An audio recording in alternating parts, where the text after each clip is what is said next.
Oh, it should be live. I'm just going to double check. Just going to do a quick sound check.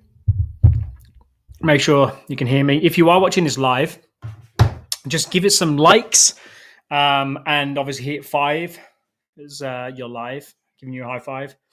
And if you're late, comment 8. What this does is when you like it, you comment, it just shows, hey, these type of people are interested in what we got to talk about. Today we're talking about how your success is determined by the people that you spend your time with. And it came off the back of a chat I had with one of our clients who lost 6 stone. So it's inspired by our chat.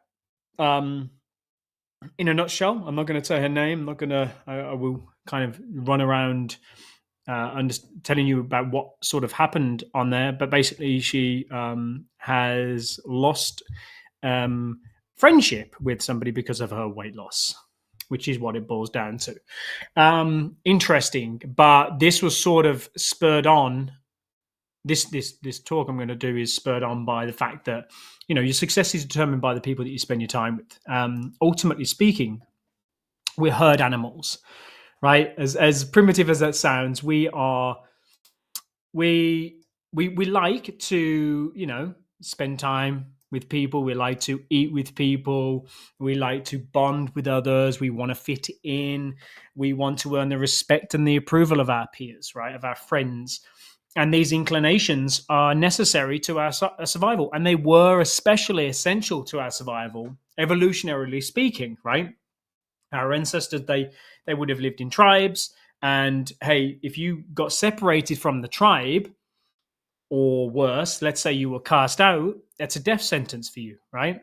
And especially the women that we speak to, if you think about this on a very, very primitive level, it was probably a death sentence for men, but generally they were, let's say, the hunter, more predominantly the hunters, and the women were the caregivers in the tribes. And that's why I find women are more agreeable. They want to fit in a bit more. They're less abrupt when something happens in the group. Let's say like someone offers you, hey, let's have some drink. A man, I think, especially myself, I'm more likely to go, no, I don't want that, and it's the end of it. Whereas sometimes you say yes, you want something, even if you don't, and you try and fit in because, hey, I don't want to be seen as the odd one out. I don't want to be seen as the only one not drinking, right? And that's effectively what it is, right? That quote, the lone wolf dies, but the pack survives, is not more true than our lives from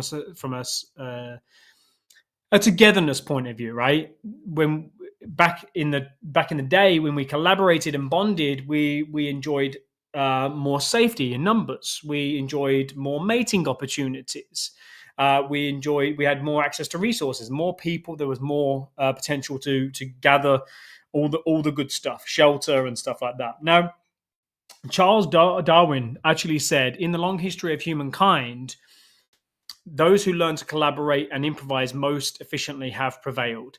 And if you think that this doesn't carry over to this life, the one that we live now, what I would consider far easier than what they had, you're wrong, right? Because there's this ancient preference that exerts a powerful influence on our modern behavior. We don't, for example, we don't choose our earliest habits. We imitate them. That's why I say as you're bringing up a child, you don't tell them what to do, show them, right? Because they learn by imitation. We learn by imitation. That's how we weren't learn as a kid. We follow the script effectively handed down by our friends, family, church, school, local community, and society at large, right? And each of these little cultures and these groups come with its own set of expectations, standards, when to get married, where to get married, how many children to have, how much money you should spend on the birthday parties. All of these social norms are invisible rules that guide your behavior every single day. And you're always keeping them in mind, even if they're not at the top of your mind. And oftentimes you'll follow the habits of your culture without thinking, right? Without questioning, and sometimes without even remembering. right? There was a French philosopher, Michel de Montaigne, and he said the customs and practices of life in society sweep us along. And most of the time, along, like if we go along with the group, it does not feel like a burden. Everyone wants to be, everyone wants to belong to a group, right? If you grow up in a family that rewards you for playing netball, then playing netball will seem like, hey, that's an attractive thing to do. Like let's say so one instance was, so I in Australia I trained an Olympic gold medalist, right? So one instance was, so let's say that's an attractive thing for her offspring to potentially do, right? So then the offspring, her daughter, would probably, or son, would probably want to go, hey, achieving some level of achievement in sports is an attractive thing to do because I get recognition from my mother, right? And this is effectively what you do. If you work in a job where everybody wears expensive suits or whatever, then you're going to be inclined to spend well on an expensive suit, right? Because everybody in that sort of mini tribe is doing that. You don't want to stand out and be the weirdo with just shorts and a t-shirt. Shorts and a t-shirt and trainers when everyone's wearing a suit, right? If and this is why this weight loss is so hard, because the behaviors, they are, they're attractive when they help us fit in, but they're a challenge when they help us not fit in, right? We imitate the habits of three groups in particular. We imitate the close, the many, and the powerful. And each of these groups offers an opportunity to leverage the second law of behavior change and make our habits more attractive. Number one is imitating the close, right? Where Jim Rohn said, you are the sum of the five people. And he basically he's saying, like, look at the average of what the five people closest to you are doing. You're probably going to be the sum of those five people.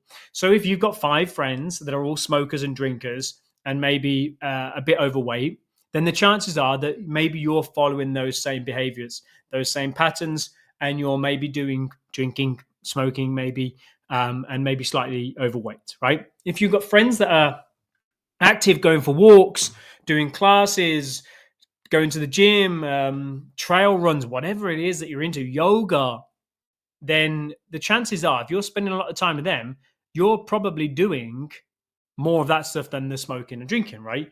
We pick up, it's really true, not just from our physical environment, because it's social environment's very important, but we pick up habits from the people around us. We copy the way our parents handled arguments when we were growing up, the way that our peers would have, flirted with men, women. When your friends would have probably, let's say you were younger, you started smoking. The chances are, if all of your friends are smoking, you're like, oh, I want to give that a try too, right? So we often imitate the behavior of those around us without even realizing it. So in this chat, it was interesting to me because this client of ours was telling us about how the friend of a while had been, upon reflection, not been much of a friend since she started her journey, right? Her friend is a very heavy drinker. The lady I'm talking about is not. She likes a drink on occasion. But those habits that she used to have when she was 6 stone heavier do not serve her. She doesn't want to live that life anymore. So there was a disconnect between that sort of that friend, right? A friend saw the way that she was going in terms of improving her life, and people will either step up to you or try and pull you down, right? Especially friends if you're achieving something meaningful. And this was just really interesting to me. Not surprising because we hear it a lot, but it's important to take note of when you are embarking on a journey to improve your life, right? As a general rule, as the closer we are to somebody, the more likely we are to imitate some of their habits. There's there's been so many studies on this that it's just absolutely amazing. There was one study that tracked 12,000 people for 30 years or something, and it found that the person's chances of becoming obese increased by 57% if they had a friend that also became obese. And it works the other way around as well. There was one where, like, if somebody had lost the weight, the other partner, friend, romantic partner, whatever, would also slim down about a third of the time. Our friends and our family provide a sort of invisible peer pressure that pulls us in their direction. Of course, peer pressure is bad only if you're surrounded by bad influence. If you're surrounded by people who are gambling, drinking, smoking, all this stuff, where's it going to lead, right? It's not going to be to optimal health, that's for sure. And that's one of the biggest things, right? One of the most effective things you can do to build better habits, and that is what we believe at NYM is the way to sustainable weight loss and sustainable weight management. One of the most effective things, in my opinion, you can do is to join a culture where your desired behavior is a normal behavior, right? Where new habits seem achievable when you see others doing them every day. Let's say 5,000 steps, 10,000 steps, doing a yoga session, doing a home workout.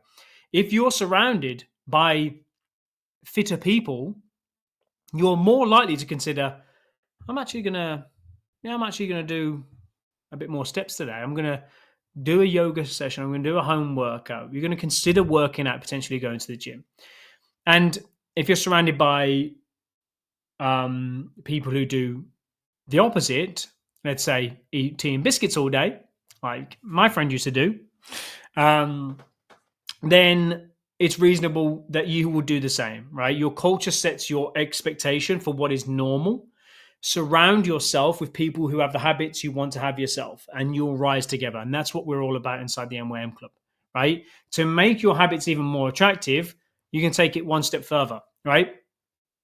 You've for those watching, obviously, I know that there will be a lot that are NYM Club members, but we are live on Instagram as well. But join a culture if you're not a member of our program. It doesn't have to be of our program, but join a culture where your desired behavior, let's say you want to lose 2 stone, where the desired person that you want to be, that you're 2.0, or they have the behaviors, this culture has the behaviors that you want to adopt, right? Where it's normal. And then number 2 is obviously you have something in common with that group. I mean, inside the NYM Club, it's normal to be active. It's normal to be eating nutritionally. And we're all, well, aside from me and Viola, they're all menopausal, right? So it's very important. And that's why what we do really works, right?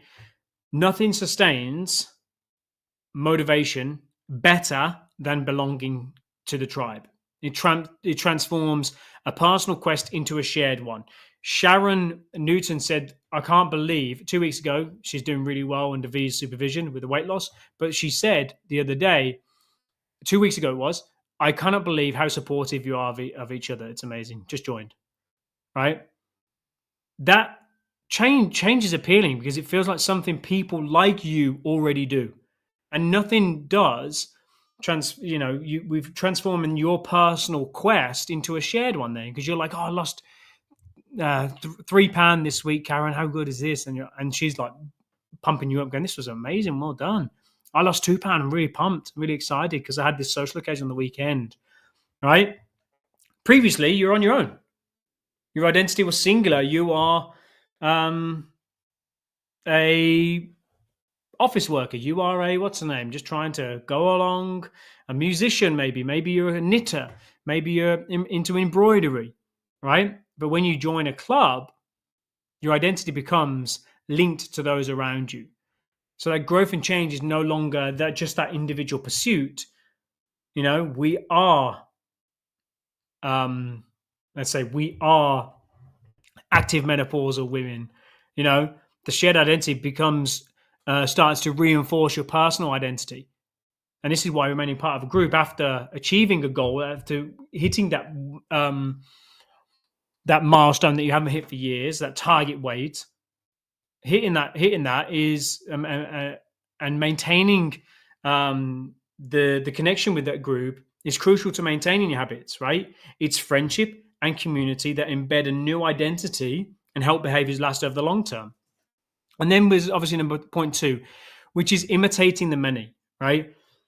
There was a study in the 50s by a psychologist named Solomon Asch, and he conducted a series of experiments that are taught to many thousand students now, right? And simply put, each experiment, the subject entered the room with a group of strangers, right? And unknown to them, the other participants were actually actors, and they're planted by the researcher to deliver like specific answers to certain questions. So this group will be shown one card with one line on it, and the second card with a series of lines, right? This is from the book by James Clear. And each person was asked to select the line on the second card that was similar in length to the line on the first card, right? It was a really simple task.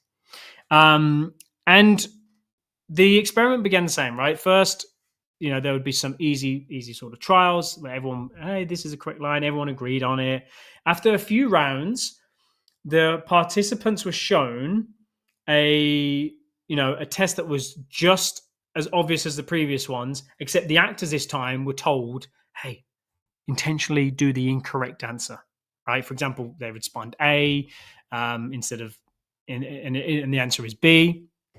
So what happened was that because the subject, the person who wasn't the actor, was unaware of the actors and the ruse, they'd become, oh, what? They're saying the wrong answer, right? And their eyes would be like, right, they'd maybe laugh nervously because they know it's not the right answer, and they'd double check the reactions of the other people because everyone's saying, no, it's clearly A when it's B, and that agitation would grow as each person was saying the wrong answer. Obviously, they're all actors, right? And then this individual, let's say it's me, who said it's clearly B. What are you guys talking about? Like thinking to themselves, they start to doubt themselves, right? So eventually, they deliver the same answer as the group rather than the one that they know in themselves in their heart to be correct, right? And what it discovered was, as the more people increase, so does the person, the subject, conforming to the group. So if it's one or two, there's less chance of them conforming. But if there's 5, 10, 15, there's more social, let's say, social norm for them to go, you know what? Yeah, actually, maybe they're right. And deep down, they know they're wrong, right? So it was as if they're in a room and their thoughts weren't their own because they're trying to conform to this group. Whenever we are unsure how to act, we look at the group to guide our behavior, right? Our dogs do it the same, right? We've got the bigger one and we've got the smaller one. The smaller one always looks, whenever he sees another dog, to the other dog, see what he's doing. He's like, what are you doing? What's the play here, Aiden? Right? We're constantly scanning our environment and wondering, what is everybody else doing? Is everybody else drinking? Okay, that must be what I must do, right? With reviews, for example, with the MYM Club, people are like, why is everyone doing MYM Club? Let's look at the reviews of the MYM Club. I want to imitate the best program out there. I want to do the best program out there. So they search us up, right? Travel habits. Oh, let's get some travel recommendations from Facebook. Where's best? Rhodes is best. Let's go Rhodes. Oh, it's beautiful here because of A, B, and C. Right? It's a smart strategy. There's evidence and numbers, but there's downsides. The normal behavior of the tribe often overpowers the desired behavior of the individual, of you, right? And we're similar to chimps and dogs in that way, that there's a tremendous internal pressure to comply with the norms of the group. And the reward of complying is being accepted as one of the tribe. And that's often greater in our psychology than the reward of winning the argument, of not fitting in, right? Of finding the truth, maybe. Whatever it is. Most days we'd rather be wrong with the crowd than right by ourselves. The human mind knows how to get along with others. It wants to get along with others. And this is a natural mode. You can override it. You can choose to ignore the group, or you can stop caring what other people think. But it takes work. It takes a lot of introspection to look inside and say, what's going to make me happy? You know, if my partner is a drinker and always makes me a drink, but it doesn't make me happy, it's not helping me lose weight, it's not something I want, you have to look inwards. Running against the grain of that requires a lot of effort, and it can be to your detriment if you don't address it. When changing your habits means challenging the norm, the norm of the tribe, that change is really unattractive. If you're surrounded by 5 people that drink and smoke and don't go to the gym and just sit on the couch all day, it's going to be, if you're there going, guys, I want to stop smoking. Can we just not do wine nights every Friday, Saturday, Sunday now? Can we just do like book club or something? They're going to look at you going, are you off your rocker? So it's hard. It's unattractive because you think, I'm going to lose all my friends. But if your habits means fitting in with the tribe, that change is very attractive. And that's why people, I hope, when they find the MYM club, they find their tribe and they find, hey, like everyone else is doing this in this group, and this is an attractive trait I can follow. This takes me to where I want to be. This takes me to the person that I want to be. I want to follow these people, right? And then there's the last one, that's imitating the powerful. All right, I'm going to finish on this. I think, historically, a person with greater power and status has access to more resources. They're less worried about survival, or they worry less because they have all these resources, and it proves to be, beneficial. We are drawn to behaviors that earn us respect, earn us approval, earn us admiration, earn us status. Let's say we want to be in the gym. Let's say we want to be the person who can run 5 kilometers, fit. Karen, yeah, let's call her Mel. Mel, yeah, she's really fit, man. Like, she's really fit. She can do a 5K in whatever she can do, 25 minutes or whatever. Whoa, that's amazing. You get the admiration from people in the gym. Whether it's with your embroidery work, you want to be the person who makes the most beautiful pieces of artwork, whatever it is. It's separate, because that kind of stuff separates us from the crowd. Because once we find our tribe, then we go, all right, cool. This is my tribe. Now I want to find a way to stand out. And this is the reason why we care so much about habits of really effective people. What are the habits of the people doing that are losing the weight so well? What are they doing? Because I want that. This is why when we do our video interviews with our clients, are like, what, Claire, what did you do? What were you doing here? Well, I was doing this, and this. And they're like, okay, this is what I need to do. I need to be doing something similar to what she's doing. Many of our daily habits, are imitations of people we admire. And you replicate these on a daily basis, right? I think that I used to, when I was years ago, I used to mimic sort of the communication style of my previous boss in the gym. And it's really important because, we're motivated to avoid behaviors that are going to lower our status. It doesn't make me feel good if I don't go to the gym, if I don't train, if I do not eat well, if I do not get my steps in, it demoralizes me, right? Because in my opinion, it lowers my status. I'm not living what I preach. And this is the same, for example, if someone's coming over, let's say your mother-in-law's coming over, you're going to visit, you're going to clean up the house because you don't want to be judged, right? We're continually wondering what whoever's going to think of me. And we alter our behavior based on the answer. So I think that what we need to understand is that the culture we live in determines which behaviors are attractive to us. And culture don't mean, I'm an English person, I like tea and crumpets. It's not about that. It's about you know, my family culture, my friend culture. Think about things like this. The environment I am in at work. Is it going to help me with the behaviors that I want to adopt, the habits I want to create? Because we tend to adopt habits that are praised and approved by our culture. Alcohol is the number one. I get funny looks when I say I don't drink alcohol, right? Alcohol, it's an interesting one. We've a strong desire to fit in and belong to the tribe. Alcohol is a big part of our culture, and I stand out in that instance, right? Remember, we tend to imitate the the habits of three social groups: the close, the family and friends; the many, the tribe; and the powerful, those that have status. That's why you see all over Facebook. I'm pretty sure you'll be getting it. You've been seeing Davina McCall promoting this Zoe concept, which is an absolute charlatan. It's all nonsense. I cannot believe that she's putting money behind that, or she's trying to get money from that. It's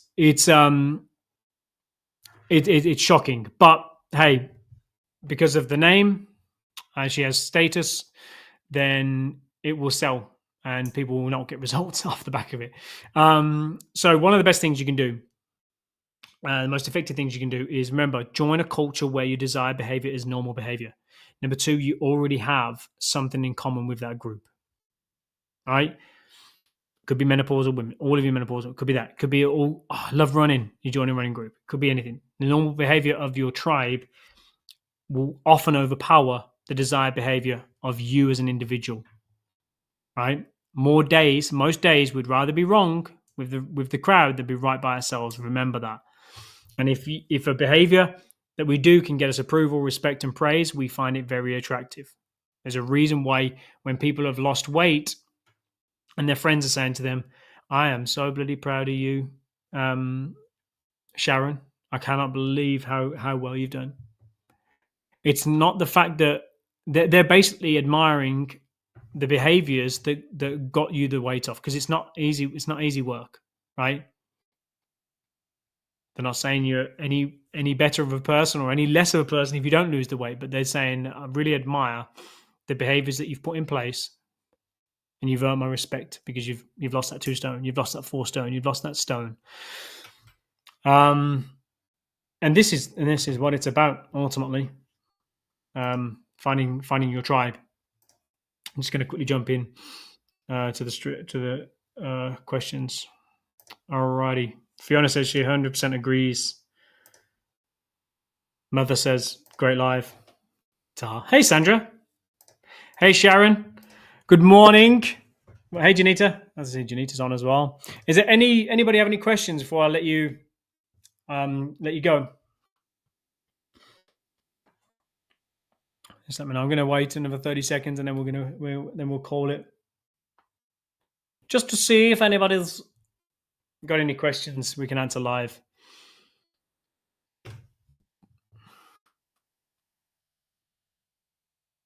I don't think so.